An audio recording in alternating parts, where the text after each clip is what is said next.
Salam saudara-saudara diberkati Tuhan. Tatkala kita belajar perihal sifat, karakter, dan peran para tokoh-tokoh dalam Alkitab, kita akan menemukan banyak pelajaran rohani. Ada tokoh-tokoh yang gagal tatkala dipilih dan diperkenankan Tuhan. Namun ada tokoh yang sangat cakap, smart dalam menjalankan misi hati Allah. Tokoh yang saya mau bahas hari ini adalah Yusuf. Cerita Yusuf ini cerita yang sangat fenomenal. Karena sejak Yusuf diproses Tuhan, hampir tidak ada keluhan, rintihan, atau protes apalagi kepada Tuhan. Temanya adalah tetap indah di mata Tuhan. Kejadian 39 ayat 2 berkata demikian. Tetapi Tuhan menyertai Yusuf sehingga ia menjadi seorang yang selalu berhasil dalam pekerjaannya, maka tinggallah ia di rumah tuannya orang Mesir itu. Dalam terjemahan King James-nya, and the Lord was with Joseph, and he was a prosperous man, and he was in the house of his master, the Egyptian. Saudara-saudara, tatkala kita belajar dari Yusuf, maka kita mendapatkan banyak hal yang indah. Alkitab memberikan catatan bahwa Yusuf diproses selama 13 tahun untuk mendapatkan janji Tuhan melalui mimpinya. Saat itu mimpi dipakai Allah sebagai media untuk menyatakan kehendak Allah. Ada seorang tokoh bernama J.C. Bowling berujar bahwa ada kesamaan antara iman dan visi. Visi adalah melihat hal yang ingin kita capai jauh sebelum itu ada. Dan visi itu hampir sama dengan mimpi. Dinyatakan, dibukakan, di-reveal untuk apa yang terjadi. Kalau mimpi itu tidak secara verbal didatangin, dibukakan melalui waktu tidur, tetapi visi bisa saja antara sadar lalu dibukakan oleh Tuhan sesuatu yang akan terjadi. Nah, saudara-saudara, tatkala mimpi Yusuf itu dideklarasikan, maka Yusuf pun mulai diproses Tuhan. Dalam menjalani proses Tuhan, ia pun tetap berjalan dalam kehendak Allah. Jadi dapat dikatakan bahwa tidak ada satu bagian Alkitab yang menceritakan tentang Yusuf bahwa ada protes. Tetapi dia menjalaninya dengan lapang dada, menjalaninya dengan saksama, menjalaninya dengan cara Tuhan, bukan cara dia. Oleh karena itu, mengapa Yusuf tetap indah? Mengapa Yusuf begitu indah di mata Tuhan, bahkan di hadapan saudara-saudaranya dan menjalani semua proses kehidupan. Saudara-saudara, ada 5 kebenaran yang ingin saya sampaikan perihal dengan Yusuf, si ganteng ini tetap indah di mata Tuhan. Yang pertama adalah Yusuf tetap indah di hadapan saudara-saudaranya yang berniat jahat. Tatkala mimpi itu dideklarasikan, mimpi itu didengungkan, mimpi itu diceritakan, maka proses Tuhan mulai terjadi. Bahkan ada pandangan, ada kontra dari bapaknya, dari saudara-saudaranya. Karena mimpinya tidak wajar. Bagaimana mimpi saudara-saudaranya tunduk kepadanya, bapak ibunya menyembah dia. Ini logiknya tidak ada. Yang ada adalah anak melayani orang tua. Apalagi saat itu adalah sistem parenthood. Bapak memberkati, bapak berkuasa, bapak sebagai perpanjangan Tuhan. Oleh karena itu, mimpi itu sungguh menyinggung. Baik secara moral, secara etika tidak bisa diterima. Bahkan mimpi itu ya dikategorikan mimpi yang aneh. Karena bagaimana bapak dan ibunya tunduk kepada dia, saudara-saudaranya juga tunduk kepada dia. Ini kan tidak bisa diterima secara akal sehat. Nah, di dalam Kejadian pasal 37 ayat 23 dan 24. 23 bilang begini. Baru saja Yusuf sampai kepada saudara-saudaranya, mereka pun meninggalkan jubah Yusuf. Yusuf, jubah yang maha indah yang dipakainya. Ayat 24. Dan mereka membawa dia dan melemparkan dia ke dalam sumur. Sumur itu kosong, tidak berair. Nah, saudaraku, ini yang pertama. Yusuf tetap indah di hadapan saudara-saudaranya yang berniat jahat. Saudara, bisa dibayangkan bahwa pasti Yusuf memberontak ya. Mungkin ini tidak dinaratifkan. Tetapi kalau saya mencoba untuk mendramatisir, melakonkan, pasti Yusuf bilang begini. Loh kak, kita kan saudara sedaging. Loh, kok kakak kok jahat? Kakak kok jahat sama saya? Saya kan adiknya kakak. Tetapi karena mimpi yang harus diproses, apa yang harus dinyatakan harus diproses. Dan Tuhan harus menyiapkan satu orang menyelamatkan bangsa Israel. Yaitu bahwa bagaimana caranya mereka harus tahu proses Tuhan juga. Bahwa mereka pernah diperbudak di Mesir 430 tahun. Dan mereka akan menggapai tanah perjanjian yang dijanjikan, dipromiskan, kafnankan kepada Abraham. Nah, oleh karena itu, di hadapan saudara-saudaranya yang berniat jahat dan melemparkan dia ke dalam sumur, Alkitab tidak mencatat rintihan protes, apalagi ada pembelaan hukum. Tidak ada. Tapi sepertinya mengalir saja begitu, mengalir. Sakit hati yang paling memilukan adalah disakiti atau dikhianati saudara atau orang terdekat atau orang kepercayaan. Yang membuang Yusuf ke dalam sumur bukan orang lain, tapi saudara kandungnya sendiri. Saya mencoba mendramatisir bahwa pasti ini mereka sudah sering berbincang di padang gurun. Kita kok tega-tega amat ya bapak kita ya, biarin kita ada di padang gurun, kita ada menggembalakan, sedangkan si tukang mimpi itu yang berhayal-hayal jadi pembesar itu, menjadi tuan atas kita itu, tinggal di rumah dengan baju indahnya, jubah indahnya. Wah, kita harus beraksi nih. Nggak terima. Pasti ada yang bilang, nggak terima nih. Kita harus buat perhitungan ini. Nah, ada momennya tatkala Yusuf pergi mencari saudara-saudaranya, menanyakan kabar mereka.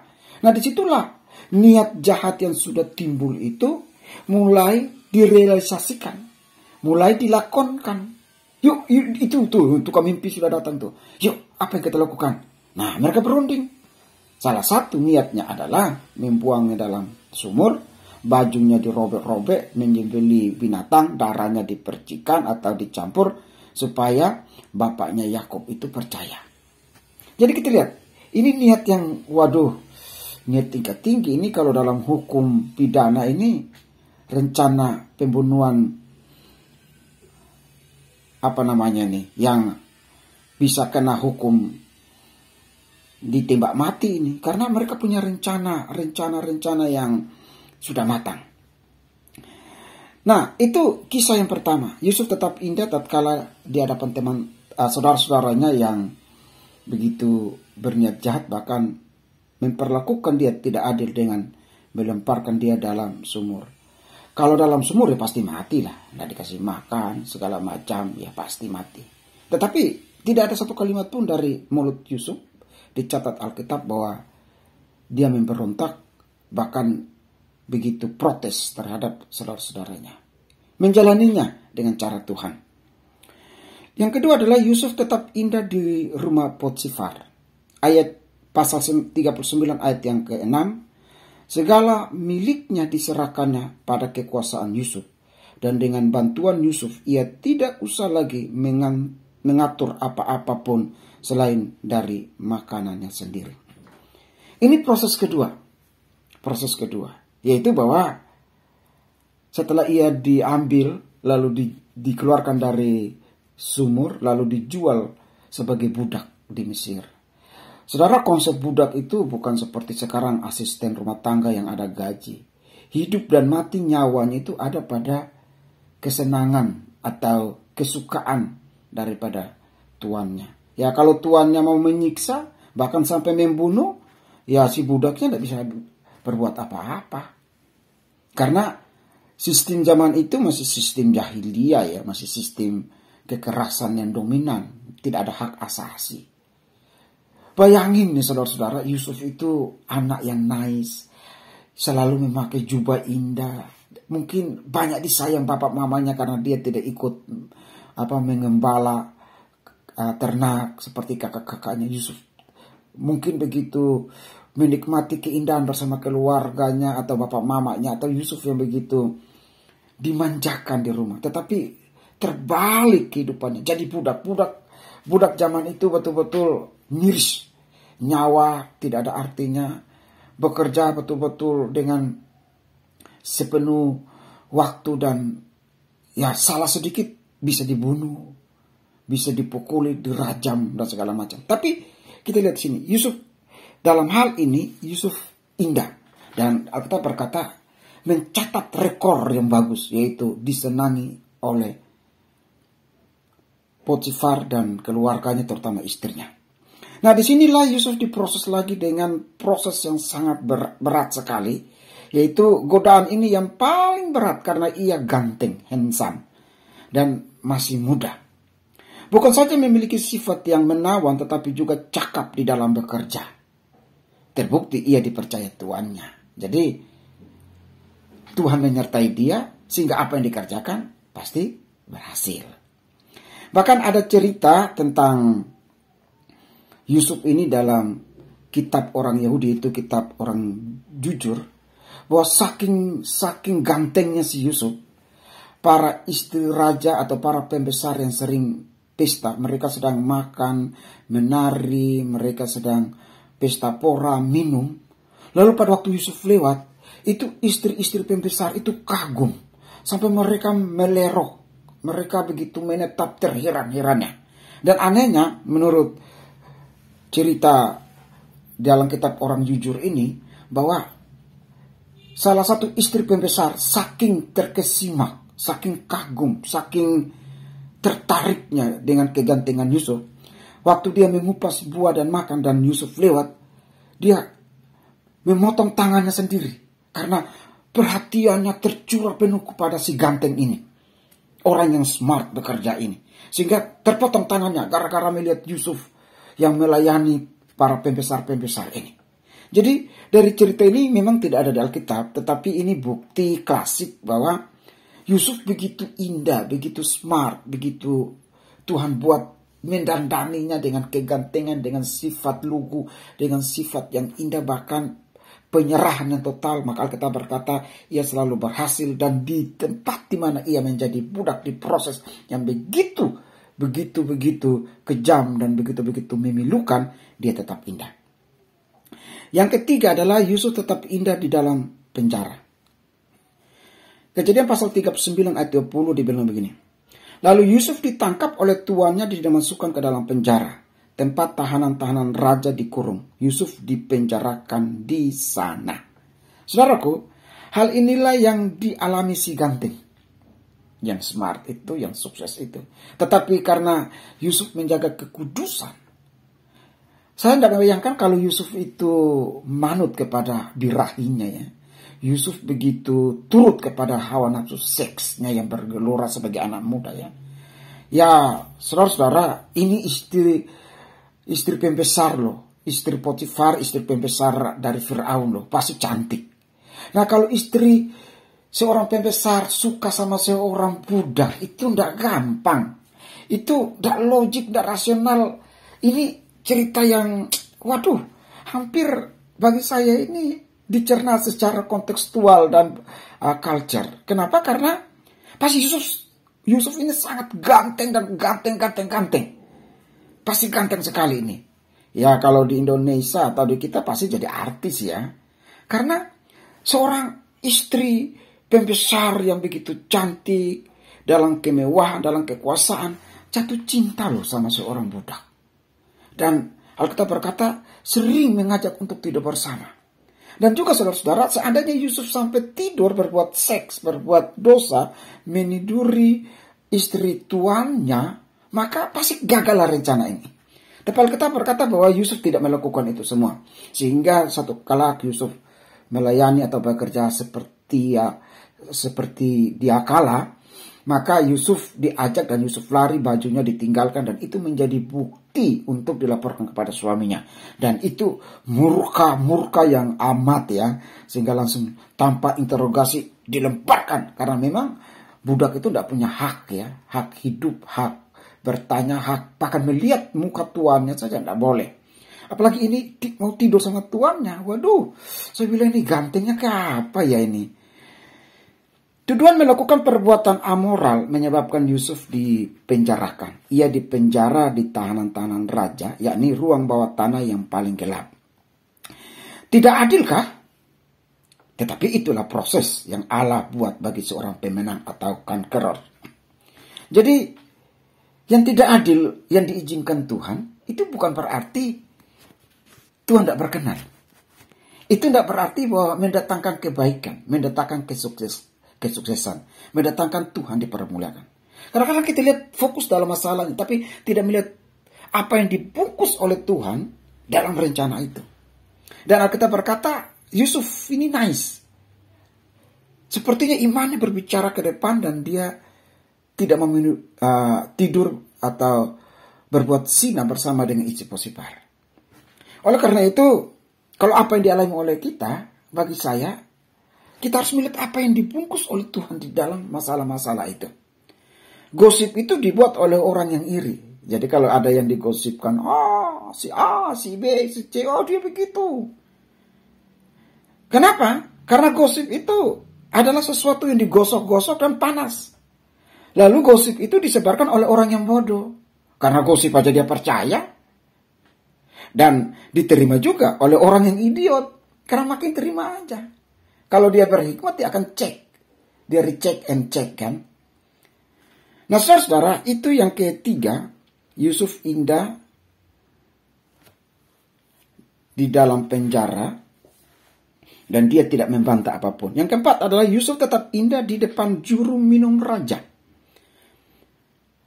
Kejadian pasal 40 ayat yang ke-23 dan 41 ayat 1 dibilang begitu. Tapi Yusuf tidaklah diingat oleh kepala juru minum itu, melainkan dilupakannya. Ayat 1 dari pasal 41. Setelah lewat 2 tahun lamanya, bermimpilah Firaun bahwa ia berdiri di tepi sungai Nil. Nah saudara-saudaraku, penjara bawah tanah yang kelam, penjara bawah tanah yang memang bagi penjahat-penjahat kriminal politik atau kriminal yang berhubungan dengan kerajaan. Dan itu Yusuf ada di situ. Tidak ada matahari karena di bawah. Saya lihat ini ada di gereja Kaligantu ya, gereja imam besar. Yaitu waktu Yesus diturunkan ke dalam dan Alkitab tidak mencatat ini. Namun ada nubuatannya ya, ada nubuatan di Mazmur 88. Biasanya setiap pesiara disuruh membacakan nubuatan Mazmur 88. Saudara-saudara, penjara adalah ajang pemurnian iman yang terakhir. Jadi proses demi proses, dia dijual, dia disakiti saudara-saudaranya, dia diajak tidur, dia dimasukin dalam penjara, dia dituduh. Tetapi disinilah kita lihat bahwa Yusuf mulai hampir mengakhiri semua ujian iman. Karena setelah persoalan mimpi juru minum terselesaikan, maka Yusuf mendapat akses untuk dipromosikan. Meskipun ia sempat dilupakan 2 tahun. Jadi menurut Alkitab bahwa ada juru roti dan juru minum. Sama-sama bermimpi. Yusuf memberi arti. Juru roti, 3 hari lagi kamu akan dipanggil dan kamu akan digantung dan kamu akan dimakan oleh burung-burung. Dan itu terjadi. Juru minum juga demikian. Kamu akan dipanggil dan kamu akan kembali kepada tugasmu sebagai pelayan juru minum bagi raja. Kenapa? Karena juru minum itu kan, ya kalau kita bilang mungkin rumah tangganya kepemimpinan seperti Pak Presiden atau orang-orang terhormat ya. Minuman yang disajikan, makanan yang disajikan itu harus sudah disteril dari bakteri, racun atau sesuatu. Pasti orang kepercayaan. Dia orang kepercayaan. Oleh karena itu Tuhan bekerja memakai orang kepercayaan, itu juru minum yang bisa membisikkan atau memberi akses kepada Yusuf. Jadi ini adalah proses terakhir pemurnian iman bagi Yusuf, yaitu di dalam penjara. Nah, disinilah Yusuf dipromosikan. Dan bukan cuma langsung. Jadi bukan langsung hari ini dia keluar, besok lalu dia bilang, Bapak Raja, itu waktu saya dalam penjara ada orang Ibrani namanya Yusuf. Itu orangnya hebat loh.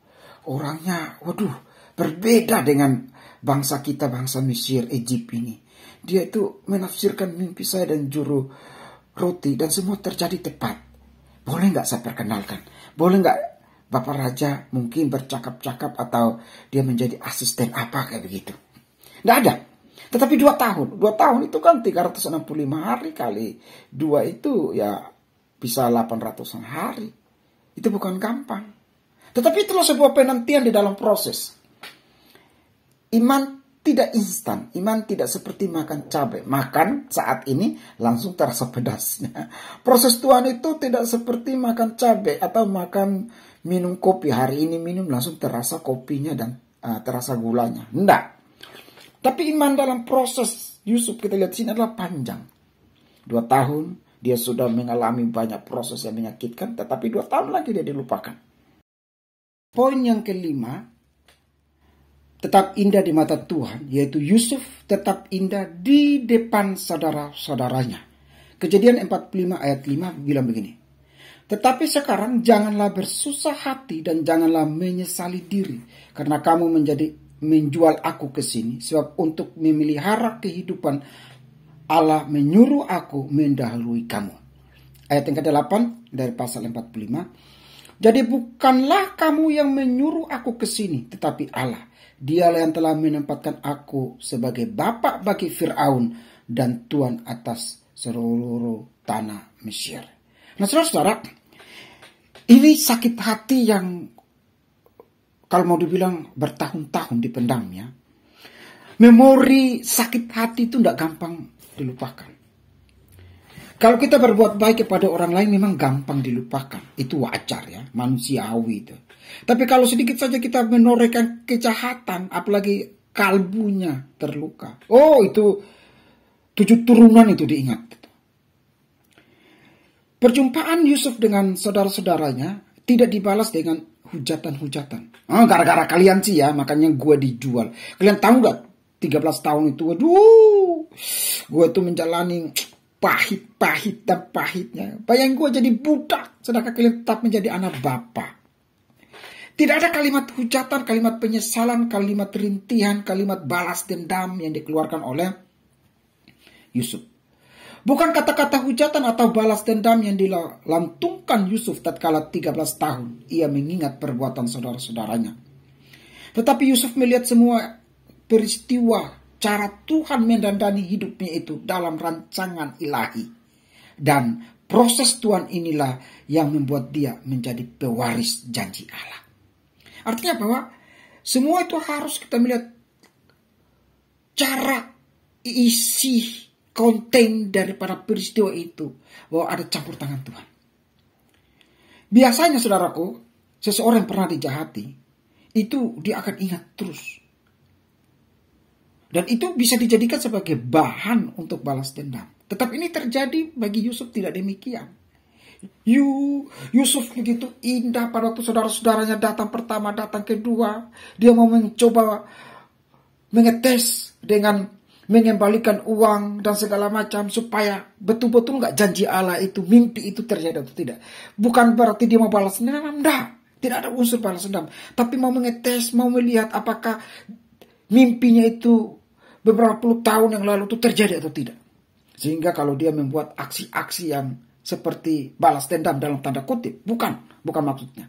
Tetapi ingin melihat bagaimana rencana Allah bekerja di dalamnya. Untuk itu mari kita belajar bahwa sekecil apapun kebaikan orang jangan kita lupakan. Bahkan kejahatan orang pun jangan dibalas dengan kejahatan pula. Tapi Alkitab selalu mengajarkan kita, balaslah kejahatan dengan kebaikan. Janganlah kamu kalah. Ada pepatah Cina bilang begini, jika seorang pernah berbuat baik kepadamu, kenanglah itu sepanjang masa. Namun jika engkau pernah berbuat baik kepada orang lain, lupakan itu seumur hidupmu. Dalam hidup ini kita pernah ditolong orang, bahkan kita pernah disakiti orang. Tapi itu namanya proses. Proses kehidupan, proses normalisasi kehidupan yang memang berbeda. Saya dan istri juga saling memproses. Tidak mungkin sama 100%. Kita bukan dilahirkan dari mama yang sama, benih yang sama. Kita hanya dipersatukan karena memang itu kehendak Allah dan dalam cinta ilahi. Kita pasti punya karakter-karakter, sifat, habit yang berbeda, bawaan-bawaan yang beda. Tetapi itu semua memproses kita supaya hidup di dalam Tuhan dan berkenan kepadanya. Kita tidak perlu membalas kejahatan dan kejahatan. Apalagi sampai melakukan kriminalitas. Kenapa? Karena kalahkanlah kejahatan dengan kebaikan. Jika orang pernah buat baik kepadamu, ingatlah itu seumur hidupmu. Dan juga jika engkau pernah berbuat baik kepada orang lain, lupakan itu seumur hidupmu. Umumnya manusia itu menurut sebuah fabel ya, cerita bahwa manusia punya dua otak. Otak depan itu berisi kebaikan dia dan kejelekan orang lain. Dan otak belakang itu berisi kelemahan dia dan kebaikan orang lain atau kelebihan orang lain. Sehingga otak depan itu selalu tampil. Saya, aku, bisa, saya hebat, kamu jelek, kamu tidak bisa apa-apa. Itu otak depan. Dan otak belakang itu selalu menyimpan kelemahannya. Jarang orang mengakui kelemahan. Kenapa? Karena itulah khasnya manusia. Kita belajar tentang Yusuf yang tetap indah dalam pandangan Tuhan. Ada 3 berkat yang ada pada Yusuf. Selain 5 hal tadi bahwa dia tetap indah.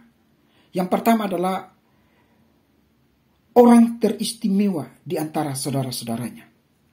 Yaitu Yusuf. Dan waktu doa berkat dalam kitab Kejadian pasal 49 ayat 22-27. Itu doa berkatnya itu bahwa Yusuf itu bagaikan pohon anggur yang selalu berbuah dan dinikmati oleh orang-orang. Artinya bahwa sifat nice, smart, sifat menjaga kekudusan, sifat tidak kompromi dan dosa, sifat tidak merintih, sifat tidak membandel, sifat tidak menghitung, sifat tidak menyimpan iri hati dan dendam. Itulah yang membuat dalam doa berkat Tuhan karuniakan kepadanya berkat yang unggul. Yang kedua adalah bahwa anak cucu mendapatkan warisan perjanjian. Dalam doa berkat dan dalam pembagian tanah perjanjian, Manase dan suku Yusuf itu dibagikan tanah. Kenapa? Karena mereka punya andil, yaitu membawa saudara-saudaranya dan bapaknya lepas daripada bahaya famine atau kelaparan besar yang terjadi di Kanaan saat itu. Dan oleh Yusuf, mereka diayomi, mereka ditolong, bahkan mereka diselamatkan supaya mereka tidak jatuh miskin, mereka tidak miskin dan nama Tuhan tidak dipermuliakan, tetapi mereka diselamatkan. Dan ini media yang dipakai Tuhan. Yang ketiga adalah bahwa berkat atas Yusuf, yaitu keturunannya perkasa. Dalam kitab Wahyu pasal 7 ayat 5-8, di situ disebutkan bahwa dari saksi-saksi yang akan datang dia hari penyiksaan besar, itu adalah salah satunya dari keturunan Israel, yaitu keturunan Yusuf. Artinya bahwa itulah kehebatan keturunan orang percaya yang akan menjadi penguasa di bumi atau di masanya. Apa yang kita belajar daripada cerita Yusuf ini? Yaitu bahwa proses Tuhan tidaklah menyenangkan. Tidak ada keberhasilan tanpa proses. No pain, no gain. Mengapa kita tidak bersyukur tatkala diproses? Waktu kita diproses, lihat kontennya, isinya. Kalau ini Tuhan izinkan, maka pasti kita akan mendapatkan berkat melimpah. Yang penting kita tetap indah di mata Tuhan. Di proses Tuhan memang tidaklah indah. Tetapi di proses Tuhan kita akan melihat keindahan tatkala kita menyingkapinya dalam cara kerja Allah. Oleh karena itu, mari dalam segala hal kita tetap indah seperti Yusuf. Dalam rumah tangga, dalam orang yang mungkin tidak baik dengan kita, orang yang membenci kita, dalam pelayanan, dalam segala sesuatu yang kita jalani, kita melihat konten isinya bahwa Tuhan bekerja di dalamnya. Kita manut, kita turut, kita tunduk kepada cara kerja Allah, supaya suatu kala kita keluar sebagai emas, sebagai pemenang, dan kita bilang begini, aku dalam lembah kekelaman sekalipun, aku di dalam proses Tuhan, aku tetap indah. Sampai hari ini aku mendapatkan mahkota.